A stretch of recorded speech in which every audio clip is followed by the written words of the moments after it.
Pagi itu 11 September 2001 adalah hari yang akan mengubah dunia untuk selamanya. Di bawah langit biru New York yang cerah, pukul 08.46, American Airlines penerbangan 11 menabrak menara utara World Trade Center.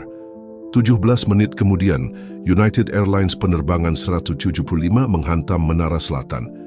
Asap mengepul, kaca berhamburan, dan teriakan panik memenuhi udara. Di Washington, D.C., American Airlines penerbangan 77 menabrak Pentagon. Sebuah pesawat keempat, United Airlines penerbangan 93, jatuh di ladang Pennsylvania setelah penumpang melawan pembajak.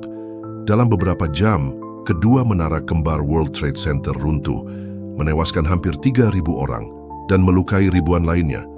Dunia terpaku pada layar televisi, menyaksikan tragedi yang tak terbayangkan. Laporan resmi dari Komisi 911 yang dibentuk untuk menyelidiki serangan tersebut menyimpulkan bahwa serangan ini direncanakan dan dilaksanakan oleh Al-Qaeda, kelompok teroris yang dipimpin Osama bin Laden. 19 pembajak, sebagian besar dari Arab Saudi, membajak 4 pesawat komersial untuk menyerang simbol kekuatan Amerika, ekonomi, militer, dan pemerintahan. Motifnya, kebencian terhadap kebijakan AS di Timur Tengah, termasuk dukungan terhadap Israel dan kehadiran militer di Arab Saudi. Serangan ini memicu perang melawan teror, invasi ke Afghanistan, dan kemudian Irak, mengubah lanskap geopolitik dunia. Namun, di tengah duka dan kemarahan, benih keraguan mulai tumbuh. Tak lama setelah peristiwa itu, teori konspirasi muncul, menyebut serangan 9/11 sebagai pekerjaan dalam pemerintahan RSM sendiri. Para pendukung teori ini menuduh bahwa Presiden George W. Bush atau elemen dalam intelijen ASM seperti CIA memiliki pengetahuan sebelumnya tentang serangan, atau lebih jauh lagi merencanakannya. Tujuannya, membuat alasan untuk perang di Timur Tengah, mengamankan sumber daya minyak, memperluas pengaruh AS, atau memperketat kontrol domestik melalui undang-undang seperti Patriot Act. Salah satu klaim paling kontroversial adalah bahwa gedung-gedung World Trade Center tidak runtuh karena tabrakan pesawat dan kebakaran, melainkan akibat demolisi terkontrol. Para konspirasionis menunjuk pada runtuhnya menara kembar dan gedung 7, bangunan lain di kompleks WTC yang ambruk sore itu, sebagai bukti. Mereka berargumen bahwa kecepatan dan simetri keruntuhan serta ledakan yang dilaporkan saksi menyerupai demolisi profesional dengan bahan peledak. Bahan bakar jet tidak bisa melelehkan baja, kata mereka, merujuk pada suhu kebakaran, yang diduga tidak cukup untuk melemahkan struktur baja menara. Gedung 7, yang tidak ditabrak pesawat, menjadi fokus khusus. Mengapa sebuah gedung yang hanya terkena puing bisa runtuh begitu rapi? Klaim lain mencakup anomali di Pentagon, di mana lubang masuk dianggap terlalu kecil untuk pesawat Boeing 757, memicu spekulasi bahwa itu adalah rudal.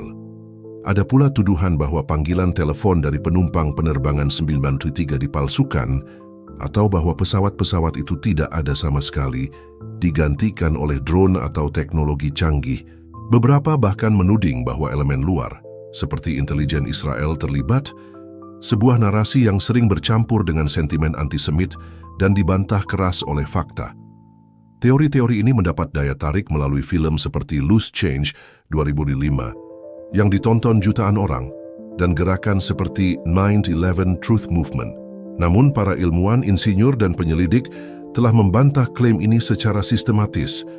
Laporan dari National Institute of Standards and Technology, NIST, menjelaskan bahwa kebakaran akibat bahan bakar jet melemahkan struktur baja menara kembar, menyebabkan keruntuhan progresif. Gedung 7 runtuh karena kerusakan parah dari puing menara utara dan kebakaran yang tak terkendali selama berjam-jam. Lubang di Pentagon sesuai dengan lebar sayap dan badan pesawat, dan sisa-sisa pesawat serta korban ditemukan di lokasi. Panggilan telepon dari penerbangan 903 diverifikasi melalui analisis forensik. Bukti yang mendukung narasi resmi sangat banyak, rekaman video dari berbagai sudut, kotak hitam pesawat, laporan saksi mata, dan pengakuan Al-Qaeda sendiri, termasuk pernyataan Bin Laden pada 2004. Namun bagi sebagian orang, fakta-fakta ini tidak cukup. Ketidakpercayaan terhadap pemerintah alias yang diperparah oleh sejarah seperti Perang Teluk dan pengungkapan program mata-mata, memicu skeptisisme. Bagaimana pemerintah bisa gagal mencegah serangan sebesar ini? Mengapa beberapa dokumen tetap dirahasiakan?